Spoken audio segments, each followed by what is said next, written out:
먼저 저희 조직인 디지털 유럽에 대해서 소개 말씀드리도록 하겠습니다. 저희는 브뤼셀에 있는 무역협회이고요. 기본적으로 그 유럽에 있는 디지털 산업을 대표하는 역할을 하고 있습니다. 그리고 또 뿐만 아니라 뭐 이런 섹터에 영향을 미치는 전반적인 정책에 영향을 미치는 그런 역할을 하고 있습니다. 저희 같은 경우에는 총 유럽에서 그리고 또 북미, 아시아 지역에서 120개 기업 멤버들이 있는데요. 한국 같은 경우에는 삼성과 LG와 같은 멤버가 있습니다. 그리고 뿐만 아니라 그 유럽 지역에 그리고 영국과 터키를 포함해서 41개에 달하는 국가 협회가 포함되어 있습니다. 그래서 저희가 SME 중소기업을 포함해서 전 글로벌 차원에서 45,000개 기업을 대표하고 있습니다. 지난 몇 년 동안 저희가 계속해서 멤버십을 여러 개의 기업들로 확장해 나가고 있는데요. 최첨단 기업들 그리고 또 수직 기업들 예를 들면은 헬스케어나 파이낸스, 모빌리티 그리고 국방 산업도 포함하고 있습니다. 그리고 저희의 전문성 같은 경우에는 물론 디지털 정책과 관련되어 있습니다. 그리고 또 유럽의 AI 법도 관련되어 있습니다. 뿐만 아니라 교육 역할도 하고 있는데요. 보다 탄력성 있는 유럽을 위한 많은 교육을 하고 있습니다. 뿐만 아니라 지속가능성 관련된 토픽도 다루고 있는데요. 오늘 같은 경우에는 그 에코 디자인에 포커스를 두고 말씀드리도록 하겠습니다. 어떤 활동을 진행하고 있는지를 보여주고 있습니다. 저희가 사실 그 EU 펀딩 프로젝트를 주도하고 있는데요. 여기에는 CRPS 그리고 또 그 DPP와 같은 활동도 포함되어 있습니다. 그리고 저희는 협회로서 사실 지속 가능성 그리고 또 경쟁력은 함께 진행돼야 될 필요가 있습니다. 사실 디지털 기술이라고 하는 것이 가장 핵심적인 엑셀러레이터라고 할 수 있습니다. 여기 보시게 되면은 유럽의 경쟁력 나침반을 보여주고 있는데요. 최근에 이제 발표되었고요. 그래서 유럽의 경쟁력을 강화하기 위해서 그리고 뿐만 아니라 최초의 기후 중립적인 대륙이 되기 위한 노력을 하고 있습니다. 에코 디자인이 좋은 사례라고 할 수 있습니다. 특히 유럽위원회에서는 이와 관련해서 많은 노력을 하고 있습니다. 최근에 유럽위원회 같은 경우에는 ESPR이라던가 또 에너지 라벨과 관련해서 어떠한 영향이 있는지를 계산하기 위한 많은 노력을 하고 있습니다. 그리고 또 에코 디자인 같은 경우에는 많은 일자리를 창출하고 있는데요. 토탈 34만 개가 넘는 일자리를 새롭게 창출했습니다. 그리고 다음 챌린지로 넘어가도록 하겠습니다. 죄송합니다. 제가 잠시 트랙을 잃었는데요. 지금 한 장을 제가 놓친 것 같은데 괜찮습니다. 이대로 진행하도록 하겠습니다.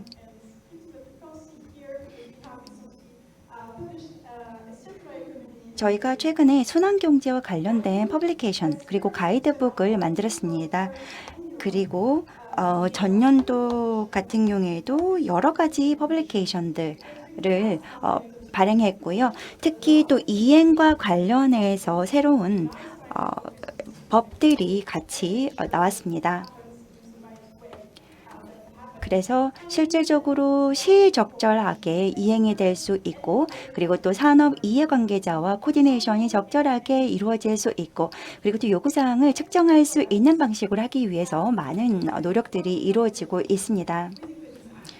그리고 에코 디자인과 관련해서 사실 ESPR 같은 경우에는 새로운 제도라고 할 수 있습니다. 그런데 ESPR 전에 위원회에서는 에코 디자인을 먼저 도입했습니다. 그리고 이미 6년 동안 이행이 되어 왔습니다. 전자제품에 대해서요. 그리고 이 장표를 보시게 되면은 여러 가지 프로덕트 카테고리를 보여주고 있습니다. 디지털 유럽에서는 이런 카테고리를 다루고 있는데요. 예를 들면 디스플레이라던가 스마트폰, 그리고 태블릿, 컴퓨터, 그리고 대외 전력 공급 장치들, 서버나 데이터 저장 장치들, 그리고 또 이미징 장비 등을 포함하고 있습니다. 그리고 이런 것들 같은 경우에는 수평적인 이행이 요구됩니다. 여기에는 스탠바이나 네트워크에도 같이 적용됩니다. 저희가 또 재료에 대한 효율성 리퀘어먼트가 신규로 추가되고 있는데요. 그리고 스마트폰 그리고 태블릿과 관련해서 이미 새로운 규제가 적용되었습니다. 그래서 이 스마트폰 같은 경우에는 이제 뭐 분해 용이성이라던가 내지는 수리 가능성 요건을 맞춰야 되는 상황입니다. 그래서 저희는 통합적인 마인드셋이 필요하고, 그러니까 향후에는 에너지 효율성 그리고 물질의 효율성과 통합될 필요가 있습니다. 다시 한번 어떤 도전 과제가 있는지로 넘어가서요. 첫 번째 챌린지는 타임라인이라고 할 수 있습니다. ESPL 같은 경우는 굉장히 야심찬 타임라인을 세웠습니다. 그래서 이제 이미 이 법 자체는 발효가 되었습니다. 이제는 이제 이행이 제대로 되도록 확인을 해야 되는 사용입니다. 그리고 또 신규로 수평적인 요구사항도 있거든요. 예를 들면 재활용 관련된 재활용 함량 요건 같은 것이 포함되어 있습니다. 그리고 또한 위원회에서는 준비 연구를 진행하고 있습니다. 그래서 굉장히 많은 작업들을 하고 있고, 여기서 보시면 아시는 것처럼 타임라인 자체가 그렇게 길지는 않습니다. 그리고 2027년에 배터리 관련된 요구사항이 적용될 예정입니다. 그래서 실질적으로 이게 정말 이행 가능한지 아닌지를 봐야 될 필요가 있는데요. 그리고 수평적인 이 요구사항 자체가 굉장히 범위가 길다고 할 수 있습니다. 특히 스탠바이 요구사항 같은 경우에 제가 아까 잠깐 언급드린 바 있는데요.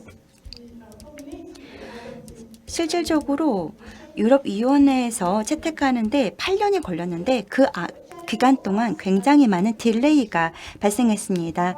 전자산업 같은 경우에는 이 프로세스 일환에 들어가야 될 필요가 있습니다. 그리고 나서 이런 타임라인을 예측하면서 대응해야 될 필요가 있을 것입니다. 그리고 또 에코 디자인 같은 경우에 프로덕트 관련해서도 챌린지가 있습니다. 일반적으로 저희는 위원회에게 예를 들어서 리퀘어먼트를 정의하고, 그리고 또 발효가 이루어지기까지, 그리고 또 여러 가지 경험들을 기반으로 했을 때 가이던스라던가 QA가 필요한 경우들이 있습니다. 왜냐하면 이 법 자체가 굉장히 테크니컬하다고 할 수 있잖아요. 그렇기 때문에 많은 그 오차가 발생할 수 있습니다. 그렇기 때문에 충분한 시간이 필요합니다.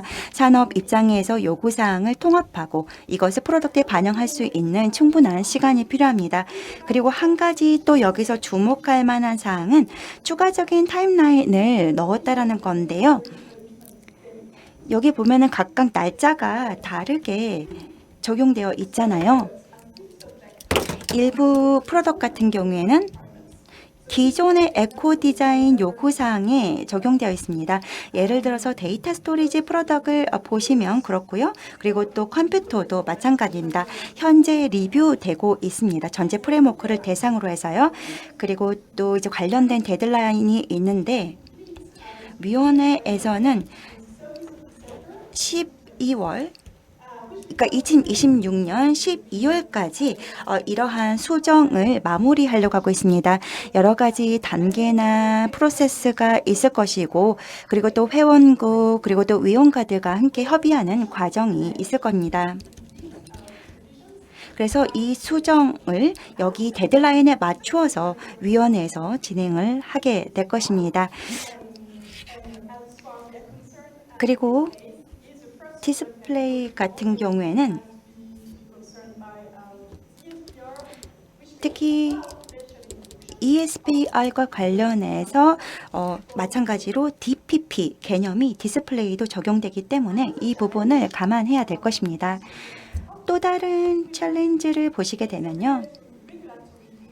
교재 간의 상호작용이 있을 수 있습니다.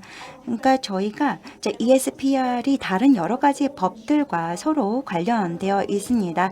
여기에 언급되어 있는 것들뿐만 아니라 여러 가지 관계가 있는데요. 그렇기 때문에 저희가 한 개 프로덕트라고 하더라도 30개가 넘는 유럽 지역에 적용되는 이 법들을 같이 다 고려해야 됩니다. 여기에다가 OEM도 같이 고려됩니다. 스마트폰 같은 경우에는 또 배터리를 내장하고 있잖아요. 근데 그 배터리는 여기에 포함되어 있지 않습니다. 그렇기 때문에 저희가 어떤 규정을 실질적으로 적용을 해야 될 것인가를 고민해야 됩니다. 특히 스마트폰과 배터리의 관계를 봤을 때 좀 그런 고려가 필요하고요. 그래서 일단 스마트폰 규정이 적용돼야 될 필요가 있고, 그리고 또 여기에 겹쳐서 배터리와 관련된 규정도 같이 봐야 됩니다.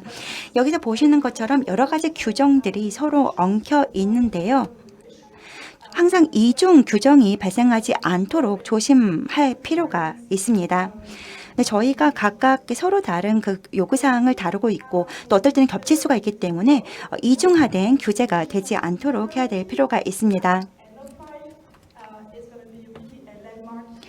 그리고 또 뿐만 아니라 위원회 입장에서는 그 프로덕트 라이프를 연장하는 것들, 그리고 또 실질적으로 에코디자인이나 ESPR 같은 경우 실질적으로 어떻게 이행되는지를 잘 지켜봐야 될 필요가 있습니다. 아까 제가 그 수평적인 요구사항에 대해서도 말씀드렸는데요. 여러 가지 제품이 있다라고 했을 때 유사사항이 있을 수 있습니다. 그렇기 때문에 서로 다른 제품이라고 하더라도 유사한 성격을 갖출 경우에는 동일하게 적용될 필요가 있습니다. 그리고 최근에 위원회에서는 워킹 플랜을 퍼블리시 했는데요. 여기에는 수리 가능성과 같은 컨셉이 들어가 있습니다. 그리고 뿐만 아니라 재활용 함량과 관련된 요구사항이 들어가 있습니다. 그리고 또 재활용 가능성과 관련된 부분이 있습니다. 그래서 현재 위원회에서는 이러한 측정과 관련해서 평가를 시작했습니다. 물론 우려사항이 있습니다. 저희가 더블 레귤레이션을 최대한 피하려고 하고는 있지만요. 그런데 에코 디자인 규정 같은 경우에는 케이스 바이 케이스로 적용돼야 되고, 그리고 또 프로덕트 카테고리에 따라서 맞춤 방식으로 적용되는 것이 굉장히 중요하다라고 할 수 있습니다. 왜냐하면 프로덕트별로 차이점이 많이 있을 수 있습니다. 특히 안전성 측면에서 보았을 때, 그리고 또 신뢰성이라는 측면에서 보았을 때 많은 차이가 있기 때문에 프로덕트 레벨에서 차이점을 고려해야 될 필요가 있습니다. 그리고 또 저희가 트레이드오프도 같이 고려를 해야 되는데요. 예를 들어서 재활용성이라고 하는 파라미터가 다른 파라미터는 저해할 수 있는 가능성이 있거든요. 그렇기 때문에 협회에서 이와 관련된 교육이 필요합니다. 그리고 또 저희가 수평적인 요구사항과 관련된 평가를 할 때 바로 이러한 점이 챌린지가 있다라고 하겠습니다. 그리고 또 이 재활용 함량 같은 경우에는 전자 산업뿐만 아니라 다른 산업에도 영향이 있다라고 할 수 있는데요. 그렇기 때문에 관계 당국에서는 이런 재활용 함량, 이 퍼센티지에 대해서 어떤 식으로 검증할 것인가가 질문이라고 할 수 있습니다. 어떤 것이 진정한 효과가 있는 정책인지에 대해서 심각하게 고민을 해봐야 될 것이고요. 그리고 어떤 플레이어들 같은 경우에는 이런 규정을 잘 준수하는 반면에 또 일부 플레이어들 같은 경우에는 어려움이 많이 있는 경우도 있습니다. 마지막 도전 과제에 대해서 말씀드리도록 하겠습니다. 위원회에서는 투명성을 강화하기 위해서 많은 노력을 하고 있습니다. ESPR에는 여러 가지 양상들을 포함하고 있는데요. 그리고 또 공개 의무가 있습니다. 예를 들어서 미판매 소비제품 파기에 관련된 정보 공개가 있습니다. 그리고 또 DPP와 관련해서는요. 사실 이 DPP 같은 경우에는 정보 공유라고 할 수 있습니다. 그러니까 관련된 기업들 같은 경우에는 일단 미판매 소비 제품에 대한 정보를 공유해야 될 뿐만 아니라 이것을 포함해서 여러 가지 DPP와 관련된 정보를 공유해야만 합니다. 그래서 특히 전자 제품 같은 경우에는 현재는 현실적으로 적용되기는 어렵다라고 할 수 있는데요. 향후에는 공개를 해야 됩니다. 제조업자 입장에서 제공을 해야 되고요. 그래서 이와 관련해서 저희가 가지고 있는 컨선은 어떤 식으로 공개를 해야 될 것인가 가 이제 우려사항 중에 하나입니다. 그래서 저희가 위원회에 일부 피드백을 제공하고 있습니다. 그래서 누가 책임을 가지고 있는지를 분명히 해야 될 필요가 있다라고 말씀을 드렸습니다. 물론 오퍼레이터가 궁극적인 책임을 가지고 있는 게 맞는데요. 그럼에도 불구하고 B2B와 B2C 프로덕트를 구분해야 될 필요가 있습니다. 그래서 기본적으로 저희가 원하는 것은 그러니까 이런 전반적인 시설에 대해서 이제 의무가 적용돼야 된다는 것입니다. 그리고 DPP와 이프렐 모두 다 정보 공유에 해당됩니다. 기본적으로 이 DPP와 이프렐은 위원회에서 만든 데이터베이스라고 할 수 있습니다. 에너지와 관련된 정보들 그리고 에너지와 관련된 제품이 등록이 되고 또 관련된 정보가 공개되는 것입니다. 소비자가 데이터베이스에 들어가서 제품별로 정보를 비교할 수 있게 됩니다. 네, 이프렐 같은 경우는 이제 에너지와 관련된 정보이고요. 그리고 현재 위원회에서는 계속해서 이프렐을 이용할 가능성을 계속해서 열어두고 있습니다. 어떤 제품 같은 경우는 DPP가 적용될 것이고요. 그래서 현재 지금 커버리지가 완전히 정의되어 있지는 않습니다. 이프렐 같은 경우에는 어느 정도 제한 사항이 있습니다. 예를 들어서 DPP 같은 경우에 위원회가 원하는 것은 그 행위 주체가 정보를 에디팅할 수 있도록 하는 것입니다. 그래서 제품 그 수명 같은 거를 변경할 수 있도록 하는 건데요. 이프렐 같은 경우에는 그렇게 할 수가 없습니다. 또 다른 제한사항이라고 한다면 OEM 같은 경우에는 자발적으로 정보를 넣을 수 있는 가능성이 DPP에 있습니다. 예를 들어서 어떤 식으로 제품을 처분하는지 어떤 식으로 지속 가능한 방식으로 처분이 가능한지가 DPP를 통해서는 가능한데요. 이프렐 같은 경우에는 현재 방식으로는 가능하지 않습니다. 그래서 그런 것들이 DPP에 새롭게 적용될 예정이고요. 그래서 말씀드렸던 것처럼 DPP 같은 경우에는 그런 포텐셜이 있습니다. 하지만 저희가 제대로 적용하고 이행하기 위해서는 학습해야 될 필요가 있잖아요. 그렇기 때문에 DPP와 관련해서 점진적으로 진행돼야 될 필요가 있고 그리고 디지털화를 전면적으로 적용해 나가야 될 필요가 있습니다. 예를 들어서 디지털 에너지 라벨이 있을 텐데요. 예를 들어서 저희가 그 페이퍼 방식이 아니라 디지털 방식으로 에너지 라벨 표시를 제공하는 것이 한 가지 방식이 될 것입니다. 제가 지금까지 디지털 유럽과 관련된 설명들 그리고 어떤 노력을 하고 있는지 그리고 어떤 한계점이 있는지에 대해서 설명을 들었는데요. 아직까지 여러 가지 의문점들이 있을 거라고 생각합니다. 어쨌든 제 발표는 여기까지 하겠습니다. 경청해 주셔서 대단히 감사합니다. 네, 헨느킨느 국장님 발표 잘 들었습니다. ESPR 시행과 관련해서 유럽의 동향에 대해서 과제들 중심으로 잘 정리하신 것 같습니다. 그러니까 촘촘한 타임라인을 어떻게 잘 준비할 것인가, 여러 규제의 조화를 어떻게 시킬 것인가, 제품별의 특성을 감안한 좀 실질적인 규제가 어떻게 이루어질 수 있을 것인가, ESPR에서 요구하는 그 다양한 환경 기준들이 서로 잘 조화될 수 있을 것인가, 혹은 오히려 역효과는 발생하지 않는 것인가, 뭐 이런 고민들을 잘 말씀해 주신 것 같고요. 다시 한번 크게 박수 부탁드립니다. 부탁드리겠습니다.